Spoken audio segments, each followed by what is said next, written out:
अलिफ अंदर हू ते बाहर हू एदम हू दे नाल जलेंदा हू दा दाग मुहब्बत वाला हरदम प्या सड़ेंदा हू जिथे हू करे रोशनाई छोड़ अंधेरा वेंदा हू मैं कुर्बान तिन्हां तो बाहू जेड़ा हू नू सही करेंदा हू। तर्जुमो मुंहिंजे अंदर भी हू आहे ऐं ॿाहिरि बि हू आहे, याने ज़ात वाहिद मौजूदु आहे ऐं मां हू सां गॾु ज़िंदगी बसर करियां थो। हू जो दाग़ मुहबत वारो आहे ऐं उहो मूंखे हमेशह सोज़ व साज़ में रखे थो। जिते बि हू जी तजली ज़ाहिर थिए थी उते अंधेरो गुम थियो वञे ऐं बाहू उन ई आरिफ़ कामिल तां क़ुर्बान थियां जंहिं हू जो इरफ़ान हासिलु कयो।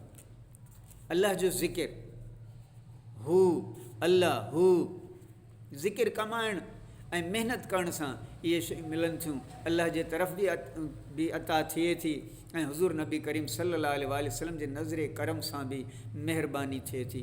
ॾिसो, मानी पचाइण लाइ असां अटो ॻोयूं था, पर मानी पचे त बाहि ते थी न। जेकॾहिं बाहि न हुजे त मानी न पचंदी। त हाणे जेकॾहिं वरी तओ न हुजे त मानी तए ते न रखूं ऐं बाहि ते डायरेक्ट रखूं त मानी सड़ी वेंदी, खाइण जे लाइक़ु न रहंदी। अहिड़ी तरह तओ विच में वसीलो आहे, सबबु आहे। तओ रखियोसीं, तओ गरम थियो बाहि ते, पोइ मानी पची।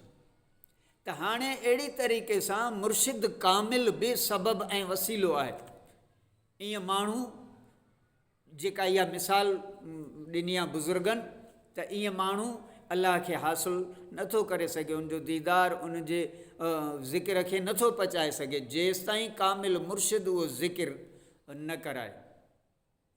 अल्लाह साईं असां सभ खे पंहिंजे आरिफ़नि ऐं मुर्शिद कामिलनि जो बा अदब बा नसीब बनाए।